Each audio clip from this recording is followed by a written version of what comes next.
Hey everyone, Evan Freiberger here. Just a quick little update before Christmas. Got a lot of things going on here on my end, so probably not gonna be able to do a live stream tonight and answer your guys' specific questions, but it's a quick little forecast here. Looking at the United States, starting off today, going into tomorrow, you can see that we do have a little line of storms that's going to form over here in Texas, down over here by the Fort Stockton area. So we're going to be watching out for that severe weather, pushing this even further. You can see that we're starting to get some snow pop up on the backside of this thing briefly here over here in Colorado, going up into Nebraska.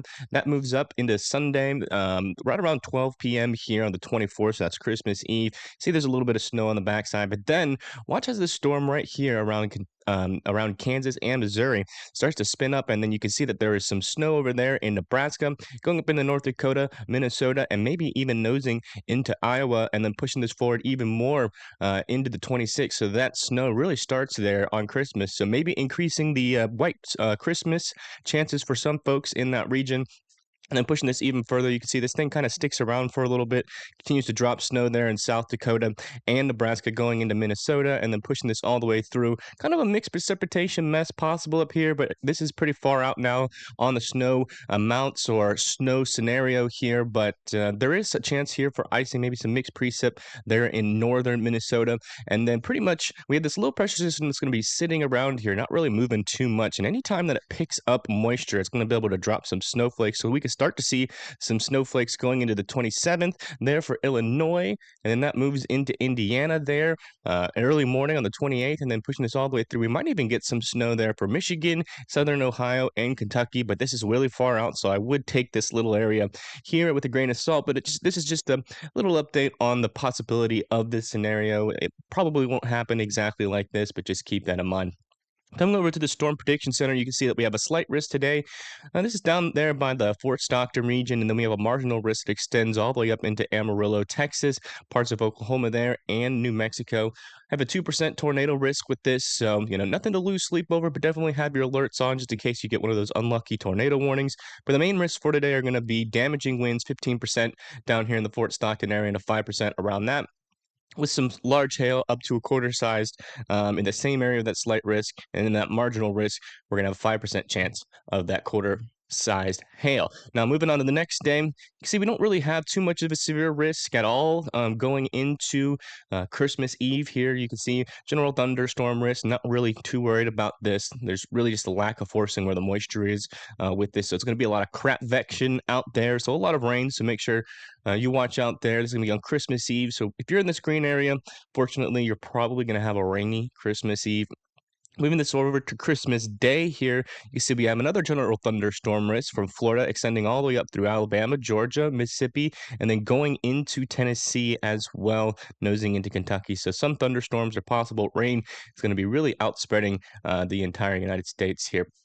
Let's kind of go just kind of briefly over the timing of that rain here really quick. You can see as this moves through the southeast starting on Christmas morning. So you see those storms over there in Texas going into Christmas Eve. You're going to have a same line of storms pushing off to the east here, moving into Texas, going into Arkansas, Missouri, Christmas Eve into Louisiana. Then once we start to get into Christmas Day here, that rain starts to overspread into the southeast with some heavy bouts of rain. And Chazzy, stop. No.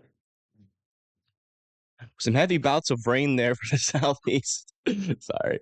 Um, right there in the southeast. So just watch out for that. Not really expecting too much severe weather, if anything, out of this. So just make sure you have an umbrella on Christmas Day. Unfortunately, not going to be a white Christmas for the southeast, that's for sure. And then that rain moves on to the east, mainly for Virginia, North Carolina, there with some sprinkles setting up there in and the northeast with a small potential for some elevated winds near the coast there. Coming over to the HRRR with a specific timing on some of these storms that are going to be happening today, pretty much going into 12 p.m. tonight. You see we get a line of storms form here, which is one of the reasons why the tornado risk is going to be a little bit lower. It's because a lot of these storms are going to be fighting for dominance. They only got a limited amount of fuel out there, and kinematics for these storms, and when they're all fighting for the same environment, things get a little messy. But going into 6 p.m. today, you see that line of storms starts to move through Amarillo and the Fort Stockton area. Around 7 to 8 p.m. time here, things really start to fall apart. It's definitely still a possibility for gusty winds with this storm at this moment, but really not seeing any other threat for anything else. Just a lot of rain.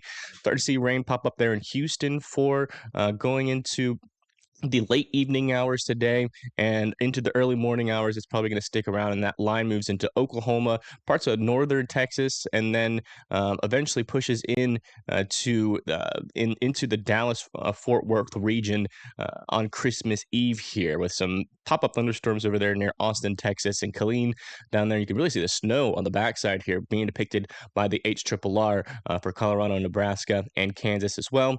Moving on to the NAM. The NAM timing is pretty similar. It's a little bit less convection though with the NAM, so just keep that in mind. It's not guaranteed severe weather potential today, but if storms do form, especially down here near Fort Stockton, that's where we're going to see the most elevated severe risk. And then again, that rain moves off to the east for the rest of the portion going into Christmas Eve there. Now, looking at the fuel that's available for these storms, we do have some 1,000 joules per kilogram in the Cape. So, both models are saying there's a brief moment, especially down here further to the south is where that agreement is the most, right around that corner of New Mexico and Texas. And so definitely going to keep an eye out for there if you live in those regions down there, and anywhere else it's going to be a marginal risk for severe weather, with the tornado risk really being isolated down here in this southern portion, and it's a small one at that. So moving on to the shear, you can see do definitely have some shear in the lower atmosphere, pretty much on the weak side, but it's there. And then also the upper level shear is also there, present, but pretty weak as well. So that's why the tornado risk is also low there. And now moving over to the eastern side of the United States, you can see we're going to have some rain move to the southeast on Christmas, and then this moves off to the east, moving up the coast there, mainly for Virginia and North Carolina, where those heaviest precipitation amounts are going to be, and then that moves up into Maine, where potentially going to have to watch out for flooding again as we get into early morning on Thursday.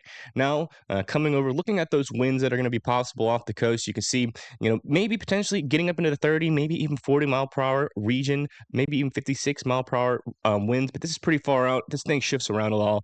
You can see maybe some more winds inland or no winds as this batch of winds moves off the coast here. So just something to keep an eye on going into the future. But there's a possibility there around Massachusetts and Cape Cod for those elevated coastal winds, maybe a little bit of coastal flooding with that as well. And you can see there's a pretty big, large swath here going from Iowa, going down into the southeast, into North Carolina, where we have 20 mile per hour wind gusts possible on a large swath of the country there. Now, looking down a little bit closer here for the snow chances, you can see starting off at around, starting off at, starting off on Christmas Eve here, you can see that we do have that snow sitting up in Colorado, going into Nebraska, and then parts of Kansas there as well, South Dakota, and then that moves slowly up into Canada, and then another little low starts to form here and bring just enough cold air down into the United States here. And then we start to see some more snow, maybe some mixed precip there for Minnesota, going into Iowa, Nebraska, South Dakota, and then pushing this all the way through. You can see this sticks around for a little bit, mainly there for Nebraska and South Dakota and North Dakota. And then you see that low pressure system just kind of stalls out there. You start to get maybe some snowflakes starting to fall for Missouri, going into Iowa, pushing this forward. You can see that snow makes it into Illinois and Indiana and Ohio eventually. Coming over to the estimated snow amounts here, going into Christmas Eve. The main area that's going to have snow for Christmas Eve is going to be over here, with the potential for a little strip going through South Dakota, Nebraska, and Colorado of about 2 to 3 inches, maybe some elevated amounts there in the mountains of Colorado, according to the GFS. And then once that second system starts to pick up going into Christmas and the day after Christmas, we could potentially have a pretty large swath of about a foot of snow for parts of Nebraska going into South Dakota, and on the kind of the edge here of Minnesota and South Dakota and North Dakota. So definitely gonna have to keep an eye on this system for the impacts of it. And then coming over to the Euro just to check to see if there's any differences here. You can see that there's that strip going into Christmas Eve and Christmas. That's that first initial part of the snow, around 2 to 3 inches. So there's definitely some agreement there with higher elevations in the mountains of Colorado, and then pushing this all the way through on that next snowstorm. You can see this one sets the biggest amount of snowfall, but still up in that foot region to the west. So we do have some higher amounts here in central South Dakota going down into Nebraska. So it seems like South Dakota and Nebraska are going to be kind of the ground zero for the most snow out of this next storm. So definitely something to keep an eye on, as this is going to be some decent amount of snowfall. A foot of snow is no joke, but yeah, that's it for me. Thank you for watching. Make sure you hit the like and subscribe button if you enjoyed this forecast, and have a wonderful rest of your evening.